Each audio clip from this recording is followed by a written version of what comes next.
Survival training with your kids, after action report, and gear list. Stick around.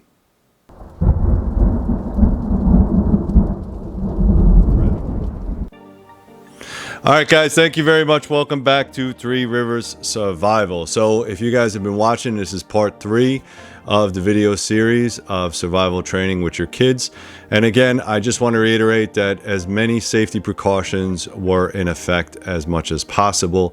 I didn't steer too far away from the house should the old man get hurt, but I wanted him in the woods. Now, my son happens to be 7 years old, and you could hear him coughing in the background a lot on those videos.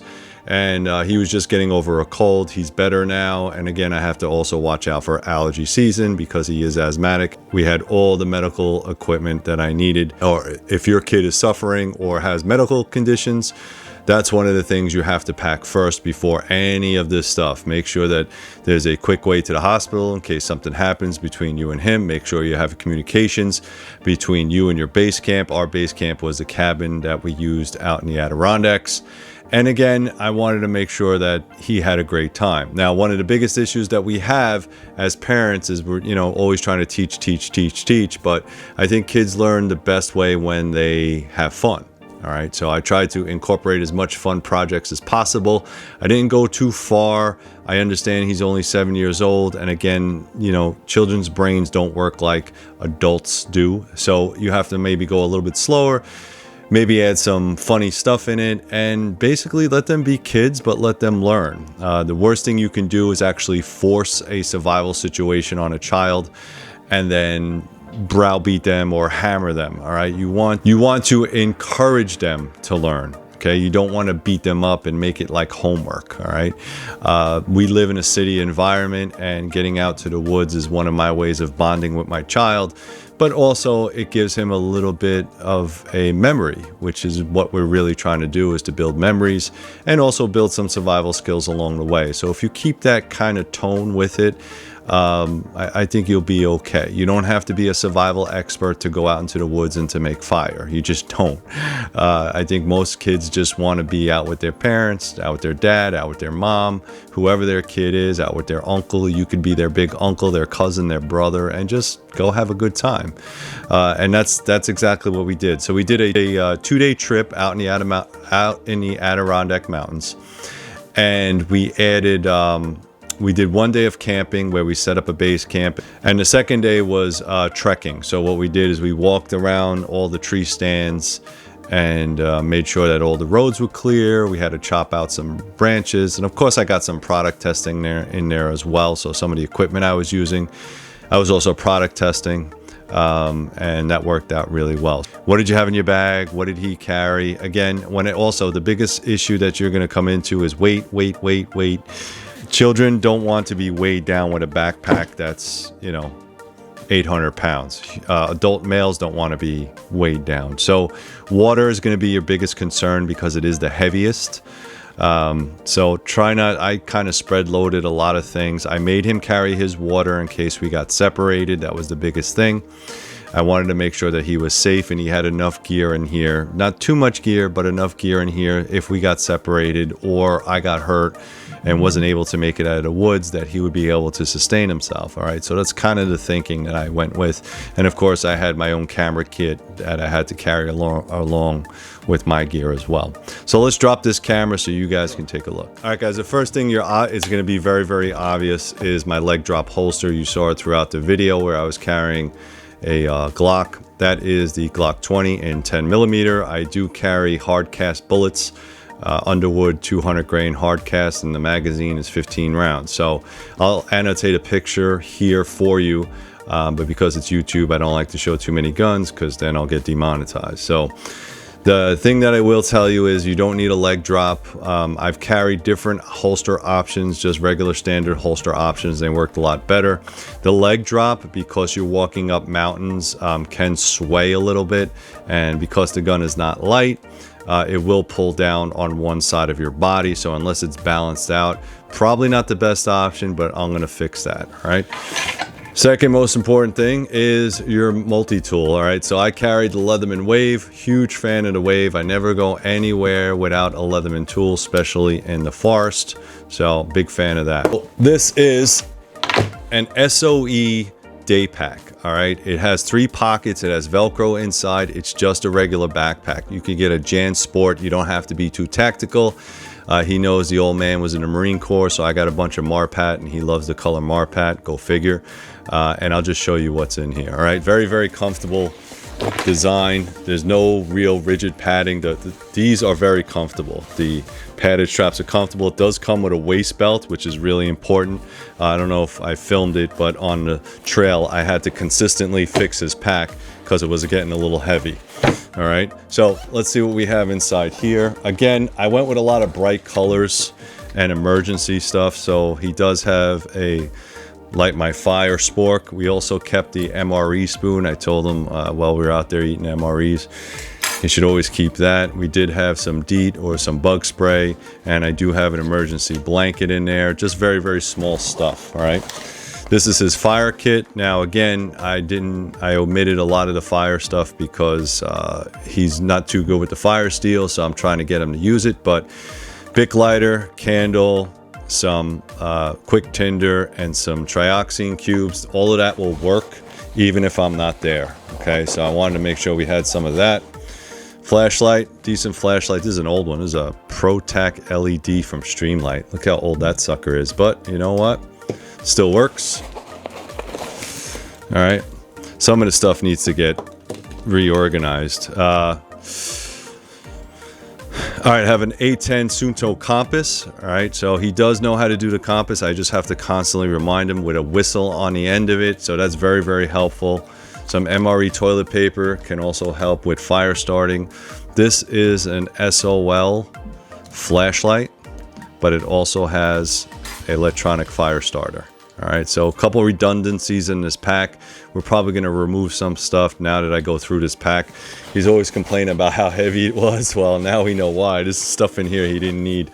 Water bottle, just a basic Nalgene water bottle. I like to keep things in bright colors. If you know children, what they do is they put stuff everywhere and then they can't find it. So other than the pack, which is kind of big, you know, nice orange Nalgene bottle works very, very well. Okay. Garbage bag. All right, just one plastic black garbage bag. As you saw in the video, what I was doing was I was making a bed or a seat. Absolutely no problem. You should be able to do that.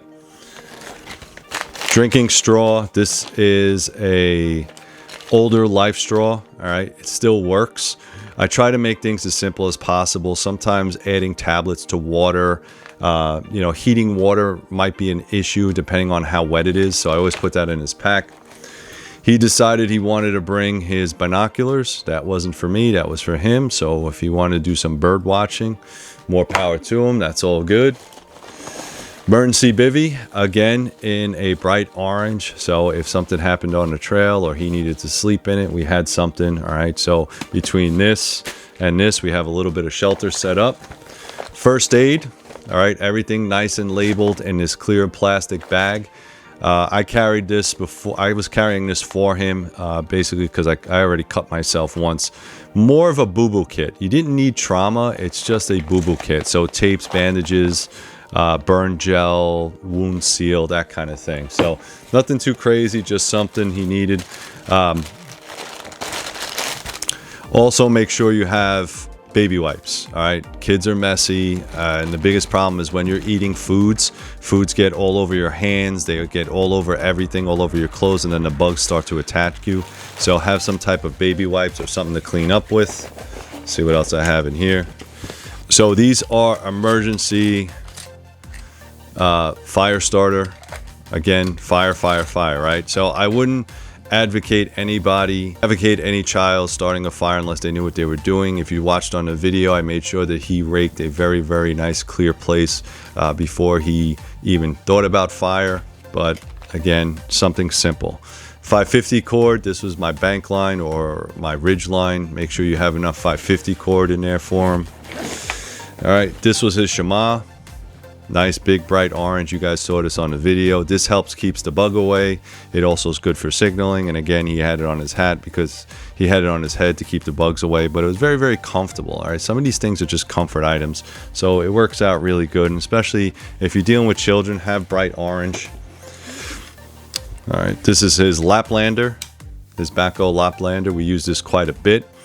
Still very sharp. I actually cut myself with this thing, so really good to go. And it works very well, so I'm a big fan of that. I didn't actually add any type of knives yet. We're gonna get into knives as he gets older. I want him to keep his digits for now, so we're gonna work with that. This is the USGI poncho. You can get these relatively cheap on Amazon. Again, I am an Amazon affiliate, so all that stuff will be down there, and this works out really well. So USGI plain poncho, it's not too big, he could wear it. Again, if you wanted to get a bright orange color because he is a child, you can do that as well, he or she. So that worked out really well. Some cold weather items. This is just a hunting hat and some gloves. Again, if it got cold outside, we'd have something to put on his head. And again, some bright green gloves for the cold. All right, these are probably too small for him right now. I probably have to upgrade, but notice the colors. All right, the colors in nature don't match. And again, if you want to keep clothing on a child in the woods, you're probably going to have to do some color. As far as food goes, we had a bunch of different things. All right, guys, as far as food goes, we had a bunch of different things. So I'm still testing out, I think in the video, you'll watch the video, we have these freeze-dried foods. This is a breakfast skillet, and what I like about this is, you know, the food tastes better than MREs. We did have MREs out in the field in case we needed it, but I want him to get used to both and then let his palate decide what he wants. Again, we also had a bunch of chips and all kinds of other stuff that was, you know, make him happy kind of thing. All right, so MRE, also a good shelf stable. This one's a little bit older, so I'm trying to get rid of them, and we tested it out, and I also showed him how to make it, so that's kind of nice. Just give him a little bit of an idea. We also had these out there, the Vienna sausage or the 5 fingers of death. All right, these things saved my life many times out in the field when I was in Iraq and a whole bunch of other places that we can't talk about. And this food is it's edible, and they love it. So I used to always put hot sauce. The kids put they put what do you call it? They put ketchup on it. All right, so as far as a pot or a cooking pot, this is what we use. This is the Stanley cooking pot. Let's show you a new one. If you buy these, I highly recommend them. I mean, these are like the old Canteen Cup. This is a brand new one. Comes with a pot, and it comes with a lid, and it comes with 2 nesting cups, which is kind of nice. So you can mix drink or hold water or hold anything in there. This one's brand new. This one's mine. I never even used it because we were using his.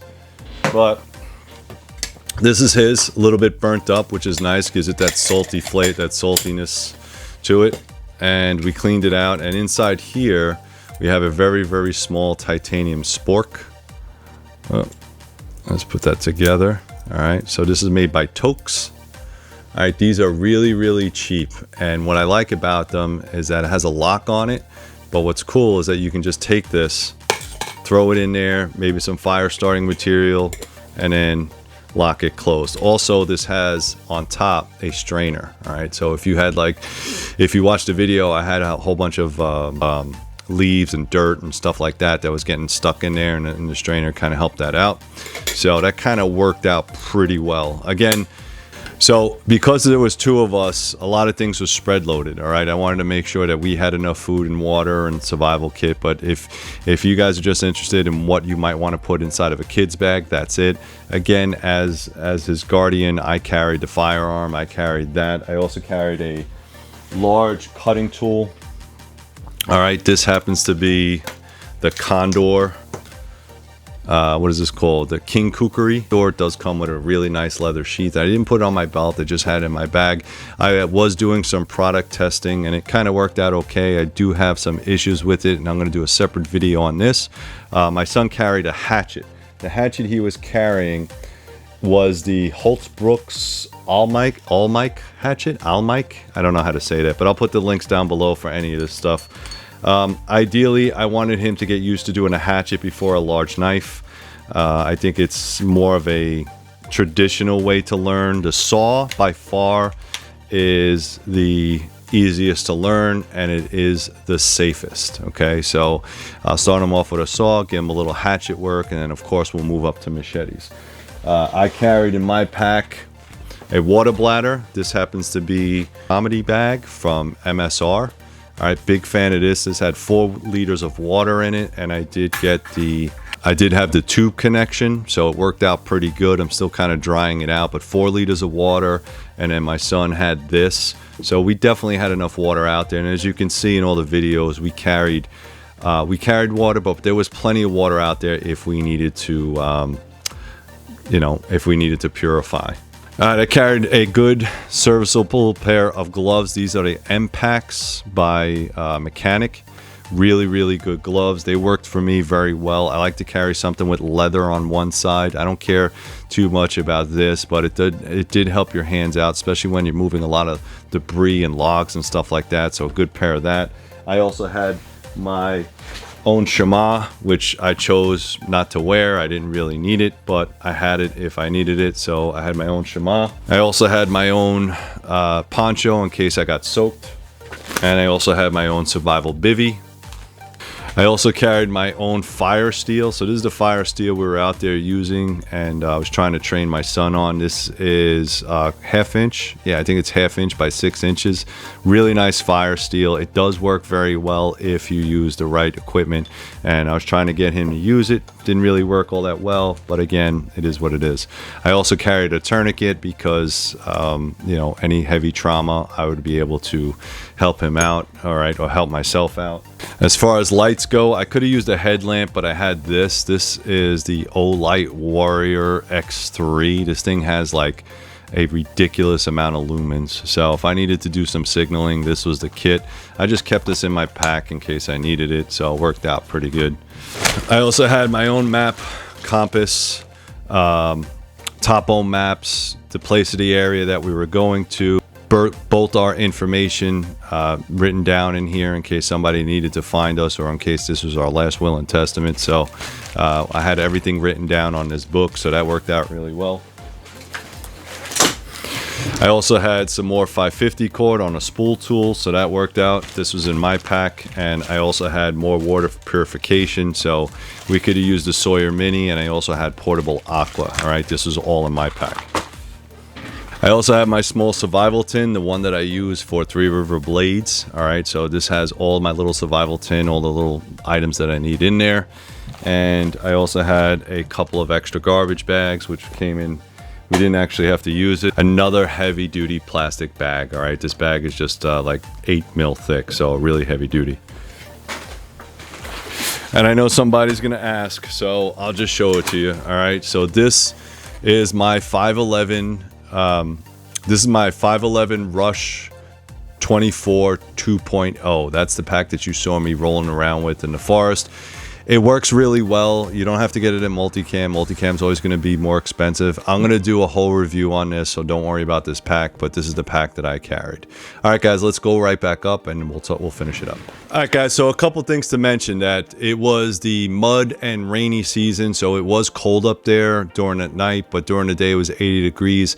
So it's a very weird temperate type of climate.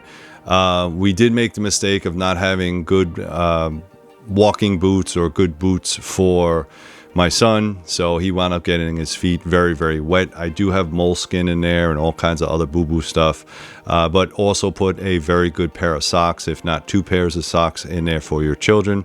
Also, hand sanitation was always an issue. Every time we ate something, I didn't want him putting anything in his mouth until we cleaned it, boiled it. Again, that's just basic human hygiene 101. So you see there is some redundancy between him and I, but what we did is we spread loaded a lot of stuff. Of course, I had to carry a lot of the heavy camera equipment, the firearms, that kind of thing, but I wanted him to kind of get used to the weight. Now, like I said, the biggest thing that you have to do is just make sure they have a good time. All right, it's great that you want to teach your kids all this great stuff, and I think it's very important to do so. But if he's not having a good time or she's not having a good time, they're not going to learn. They're just going to be miserable. You have to kind of make it fun. So sometimes we forget to do that. Believe it or not, he did like MREs. I had no idea he would or wouldn't. I didn't even know that was he would appreciate that, but he did. So he liked MREs. So that's great. I'll pick up a case of MREs and we'll go with that. If you guys like this video, please like, subscribe, share. Please check out all the links down below. Also, check out my other channels, Three River Blades and Three River Kydex. So if you're looking for an awesome handmade knife, go to Three River Blades. Or if you're looking for some Kydex products such as holsters and pouches, you can go to Three River Kydex. Also, become a Patreon member. You can watch videos like this before anybody else. And as always, guys, stay safe. Leave a comment. Talk to you soon.